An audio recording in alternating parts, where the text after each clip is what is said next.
Satu hari saya lalu di highway. Saya nampak seorang perempuan, janda kot ni, di tepi jalan meminta tolong. Tapi saya tak berhenti. Masa itu sangat gelap dan sunyi. Apakah hukum tindakan saya itu? Daripada Ketua Mak Rempit Subang Takir. Mak Rempit pun tanya soalan. Bagus-bagus.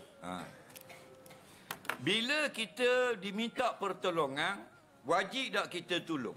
Ulama kata wajib dengan dua syarat. Pertama, kita mampu menolong. Yang kedua, tidak memudaratkan diri.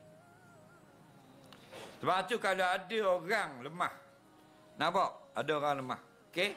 Kita lalu dekat takir dekat alur tu.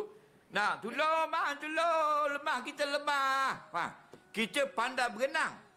Wajib kena tolong walaupun basuh baju. Tak tolong dosa. Faham lagi? Kan ada kan kalau kan panggil orang, tolong. Nak. Kalau KL tak tolong KL tak ada tolong. Help me.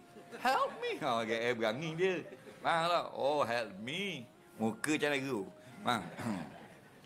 Kita kata ulama antaranya dalam kitab-kitab fatwa, dalam kitab-kitab soal jawab, Dr. Ahmad Syarbasi, orang Mesir yang menjawab soal jawab agama dalam radio Mesir, ditulis satu buku namanya Yas'alunaka Fiddin. Wajib kita tolong. Bila? Kalau kita boleh berenang. Wajib. Kalau kita terjun lemah, tak wajib tolong. Kita wajib kena panggil orang lain, tolong pula. Jadi kalau mu tengok orang puang, memang mu boleh tolong, mu lari juga tak mau tolong, berdosa. Dan kamu disoal di akhirat.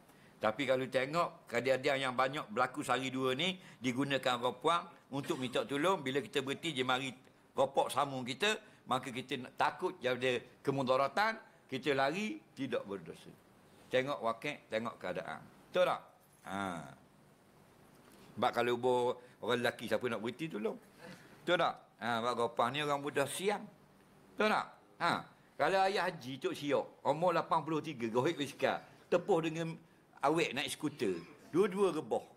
Awek rebah tindih di skuter. Tok Haji masuk larakan kepala kaki naik sakut pagar. Hak mana mu tolong dulu?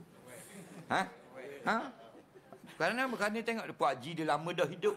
Mati pun dah apa. Ni baru hidup pun 18 tahun. Tahu tak? Dia gitu. Jadi pak ubah repang ni walek. Bukan repang benda lain. Tahu tak?